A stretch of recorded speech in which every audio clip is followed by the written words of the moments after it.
महसूल मंत्री चंद्रशेखर बावनकुळे रत्नागिरी दौऱ्यावर आहेत। यावेळी त्यांनी काँग्रेस नेते नाना पटोले आणि खासदार संजय राऊतांवर निशाणा साधलाय। काँग्रेसचे विचार स्वीकारलेत, पाकिस्तानचे झेंडेही फडकवले आणि संस्कार कोणाला शिकवता असं म्हणत बावनकुळेंनी राऊतांना थेट खडे बोल सुनावले। पाहूया। पण आत्ताचा जो प्रश्न थेट राजकीय येतो तो म्हणजे असं आहे की शहा आणि मोदी यांच्यामध्ये सुप्त संघर्ष असल्याचं राऊतांनी सामनातनं म्हटलं। आज रत्नागिरीमध्ये छत्रपती शिवाजी महाराजोत्सव अभियानाच्या माध्यमातून जवळपास 2300 परिवारांना राज्य सरकारच्या वेगवेगळ्या खात्यामार्फत विविध योजनांचा लाभ देण्याचा एक शिबिर आम्ही आयोजित केलं होतं। या शिबिराच्या माध्यमातून रत्नागिरी जिल्ह्याचे महत्त्वाचे जे प्रश्न आहेत तेही सोडवण्याचा आम्ही प्रयत्न करतो आहे। या ठिकाणी महत्त्वाचे जे आता आपण दापोलीला एक ॲडिशनल कलेक्टर कार्यालय देतो आहे, एक रायपाटण किंवा दुसऱ्या ठिकाणी जे काही जिल्हाधिकारी कळवेल त्या ठिकाणी ॲडिशनल तहसीलदार कार्यालय आम्ही या ठिकाणी देतो आहे। आता या ठिकाणी आमचे प्रसाद लाड शेखर निकमनी मागणी केली की चिपळूण खेड भागामध्ये सुद्धा काहीतरी प्रशासकीय सुसूत्रीकरण करावे लागेल, त्या ठिकाणी आम्ही करणार आहोत। या जिल्ह्याच्या संपूर्ण शेतकरी शेतमजूर जी काही घरं आहेत त्या सर्वांची घरे एकदा या जिल्ह्याची जमाबंदी करण्याचा विचार आम्ही करतो आहे। इंग्रजाच्या काळात या जिल्ह्याची मोजणी झाली, नंतर काही घराची मोजणी किंवा शेतजमिनीची पोटहिश्शाची मोजणी झाली नाही। त्यामुळे या जिल्ह्याला स्वामित्व योजनेच्या माध्यमातून संपूर्ण घराचं मोजमाप, सरकारी मोजमाप आणि नक्षा योजनेच्या माध्यमातून शहराचं मोजमाप, या रत्नागिरी शहराला सुद्धा प्रत्येक घरांना मोजमाप करण्याचा विचार आम्ही केलेला आहे। 2 वर्षामध्ये आमचं रत्नागिरी जिल्ह्याचं खरं पुरं त्या ठिकाणी जी मालकीत्व आहे ते लोकांना मिळणार। सोबतच या जिल्ह्याचे शेत रस्ते संपूर्ण मोजणी करणे, सीमांकन करणे, त्या रस्त्याचं मुख्यमंत्री बळीराजा पांढर रस्ते योजनेमध्ये मजबूतीकरण करणे, या सर्व बाबी आम्ही करतो आहे। आणि त्यामुळं रत्नागिरी जिल्ह्याचे एकंदरीत महसूल खात्याचे प्रश्न हे सोडवण्याकरता मी या ठिकाणी जिल्हाधिकारी कार्यालयामध्ये 2.5 तास संपूर्ण या जिल्ह्याची संपूर्ण पुढची भूमिका काय असेल ती आम्ही पूर्ण करतो आहे। खरं तर माननीय मुख्यमंत्री देवेंद्र फडणवीसच्या सरकार, आमचं सरकार हे खऱ्या अर्थाने पुन्हा एकदा विधानसभेच्या निवडणुकीत महायुतीने जे जाहीरनामे दिले होते ते जाहीरनामे आता आम्ही पूर्ण करण्याचा संकल्प केलेला आहे। आता आमच्या सरकारने शेतकऱ्याचं कर्जमाफ असेल, शेतकरी महिलांना दर्जा देण्याचा विषय असेल, शेतकऱ्यांना वीज पंपाचे वीज बिल माफ असेल, या सर्व गोष्टी केलेल्या आहेत आणि रत्नागिरी जिल्ह्याची अपेक्षा आम्ही पूर्ण करणार आहोत। राहिला प्रश्न राजकीय, 100% मी एवढं सांगेल की या जिल्ह्यामध्ये, या महाराष्ट्रामध्ये आमचं महायुती ही प्रचंड मजबूतीने महाराष्ट्राच्या विकासाकरता काम करताय, विकसित महाराष्ट्राकरता काम करताय। त्यामुळं किती कोणी राजकारण केलं तर त्यांचं राजकारण त्यांना लखलाभ आहे। आम्ही मात्र आमचा जाहीरनामा, संकल्पनामा जनतेला दिलेलं वचन पूर्ण करता काम करतो। नमस्कार। रत्नागिरी जिल्ह्यामध्ये बँकेत कर्ज घ्यायचं असेल किंवा शासकीय कामासाठी बक्षीसपत्र करायचं असेल तर अनेक नावांचा प्रश्न असतो। लोक सहहिस्सेदार संपत्ती देत नाही, त्यामुळे लोकांना बँकेत किंवा आंबा बागायतीवर कर्ज वगैरे काय मिळत नाही शेतकऱ्यांना, आणि किंवा संमतीपत्र जरी द्यायचं असेल किंवा बक्षीसपत्र करायचं असेल शासकीय कामासाठी, एखाद्या निधीसाठी, तरी सुद्धा अनेक अडचणी येतात असंख्य सातबाऱ्यावर नावं असल्यामुळे।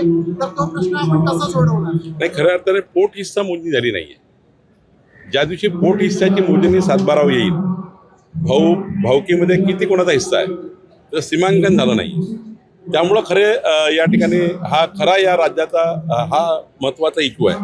त्यामुळे रत्नागिरी जिल्ह्याचं पोट हिस्साचं सीमांकन, शेतकऱ्यांचं जसे जसे हिस्से आहेत तसं सीमांकन करून देणे, त्यांचं वेगळं स्वामित्व करून देणे, हे झाल्यावर सर्व प्रश्न मार्गी लागतील। त्याला 1.5 वर्ष वेळ लागेल, पण 1.5-2 वर्षामध्ये मात्र हा प्रश्न सुटेल।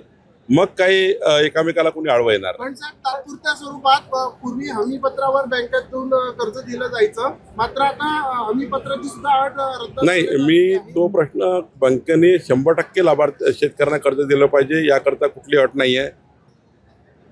त्या जर काही जाचक-अटी बँकेने तयार केल्या असतील किंवा लावल्या असतील तर आता माझ्या जिल्हाधिकारीच्या बैठकीमध्ये मी LDMला आणि बँकरला बोलवेल। जाचक-अटी काढलेल्या आहे सरकारने, कुठलंही बक्षीसपत्र ठीक आहे, एक हमीपत्र द्यावं लागतं ते देऊ, पण असं नाही करतायत तुम्हाला शेतकऱ्याला कर्ज देणार नाही. शेतकऱ्याला कर्ज द्यावंच लागेल. ती मॅन्डेटरी जबाबदारी बँकाची आणि आमच्या महसूल खात्याची आणि राजस्व विषयाची आहे. ते आम्ही, जर हा प्रश्न असेल तर मी जिल्हाधिकारी कार्यालयात सोडवेल. काँग्रेसचे नेते नाना पटोले यांचा एक व्हिडिओ व्हायरल होतो आहे. गुरुपौर्णिमेच्या दिवशी त्यांचा दुग्धाभिषेकाने पाय धुतल्याचा व्हिडिओ समोर येतो आहे. कसं बघताय, याच्याकडे काय सांगाल? काँग्रेसच्या नेत्याचे संस्कार संस्कृती अशीच आहे, जे अशा पद्धतीचे वर्तन या राज्यामध्ये करतात. त्यामुळे तर बोध घेतला पाहिजे त्यांनी की काय करतोय, कशा करता करतोय. याच्याने तुम्हाला खऱ्या अर्थाने समाजाची टीकाच मिळणार आहे, काय मिळणार आहे असे प्रयत्न करू नये.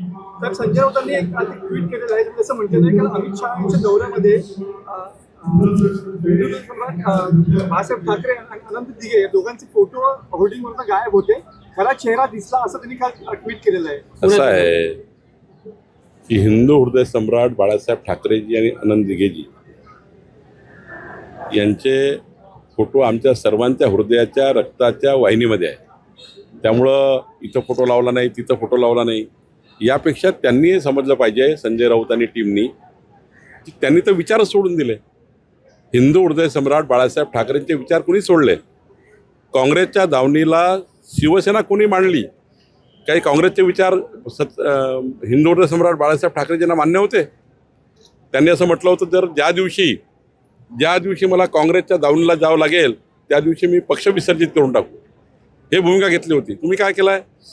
तुम्ही तर विचाराशी या ठिकाणी कॉम्प्रोमाइज केली. तुम्ही त्या ठिकाणी काँग्रेसच्या विचार स्वीकारले. मताच्या लागून चालना करता तुमच्या रॅलीमध्ये पाकिस्तानचे झेंडे फडकतात. तुम्ही काय सांगता लोकांना? कुणाला संस्कार शिकवता? आणि त्यामुळं हे बोलणं सोपं आहे, वागणं कठीण आहे. हिंदू हृदय सम्राट बाळासाहेब ठाकरे यांचे विचार ज्या दिवशी उद्धव ठाकरेजी किंवा टीम अंगीकारेल त्या दिवशी खरी शिवसेना तयार होईल. त्यांनी विचार सोडले, हाच त्यांचा प्रॉब्लेम आहे. सामनातला आज एक अभिलेख आलेला आहे. त्यामुळे असं म्हटलेलं आहे की मोदींना खरी गरज देवेंद्र फडणवीसांची आहे, म्हणून कदाचित देवेंद्र फडणवीसांना दिल्लीमध्ये आमंत्रित केलेलं आहे आणि अमित शहा आणि मोदी यांच्यामध्ये संघर्ष सुरू झालेला आहे. आता याच्याकडे तिसरा डोळा कुठं आहे मला माहिती नाही. त्यांना कोणी तिसरा डोळा दिला असेल तर माहीत नाही. काही होणार नाही आहे. देवेंद्रजी या राज्याचे मजबूत मुख्यमंत्री आहे.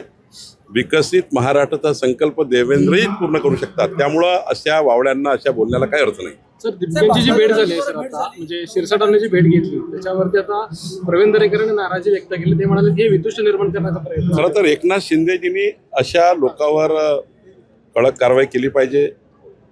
शेवटी त्यांच्या पक्षाचा प्रश्न आहे. त्यांनी त्यांच्या नेत्यांनी कसं वागलं पाहिजे एकनाथ शिंदेनी ठरवलं पाहिजे.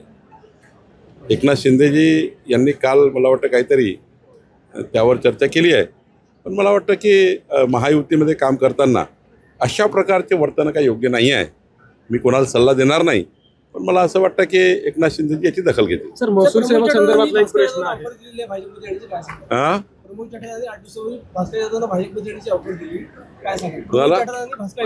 भास्कर जाधव नाही, कुठल्या संदर्भाने बोलले मला माहिती. सर, महसूल सेवक संदर्भातला एक विषय आहे. महसूल सेवक संदर्भातला तुम्ही सांगितलं होतं की महसूल जे सेवक आहेत त्यांना आम्ही आरक्षण देऊ भरतीमध्ये, पण एमपीएससीच्या ज्या जाहिराती झाल्या त्यामध्ये तसं कुठे उल्लेख नाही. हे एमपीएससी मध्ये येणार नाही, कारण त्यांचा आर आहे. त्या आर आरमध्ये बदलावं लागतं. तलाठ्याचा जो आर आर आहे त्यामध्ये 20% जागा आधी राखीव कराव्या लागतील. पुढच्या 3 महिन्यात आम्ही त्यांचा आर आर बदलतो आहे आणि आर आरमध्ये याचे अंतर्भूत करून मग एमपीएससीला काढणार आहे. पण मी जे वचन दिलं आहे कोतवालांना, महसूल सेवकांना 20% तलाठ्यामध्ये आरक्षण राहील, तो आम्ही पूर्ण करणार आहे. रत्नागिरीमध्ये 155 अंतर्गत दुरुस्तीच्या ज्या कारवाई आहेत, म्हणजे डाटा ऑपरेटर मुळे ज्या काही नावामध्ये चुका झाल्या त्या सुद्धा केसेसमध्ये घेऊन भरपूर वेळ लावला जातोय आणि त्याच्यामध्ये लांजा राजापूरमध्ये सर्वाधिक केसेस आहेत असं आम्हाला माहिती मिळत आहे. आपण काय याच्यावर मी आज ती 2.5 तास महसुली बैठक घेणार आहे, ज्यामध्ये 155चा दुरुपयोग आहे, 70B दुरुपयोग आहे, 85चा दुरुपयोग आहे, अव्वाच्या सव्वा गडबडी चालू आहे. धनदांडग्या लोकांनी या ठिकाणी लँड बँकिंग सुरू केलेलं आहे. त्यामुळे याचा सर्व अभ्यास करून काम करणार आहे. त्यामुळे 70B, 155 आणि 85 या 3ही कलमाखाली संपूर्ण आढावा मी घेणार आहे. सर, शेवटचा प्रश्न राम मंदिराशी निगडीत आहे.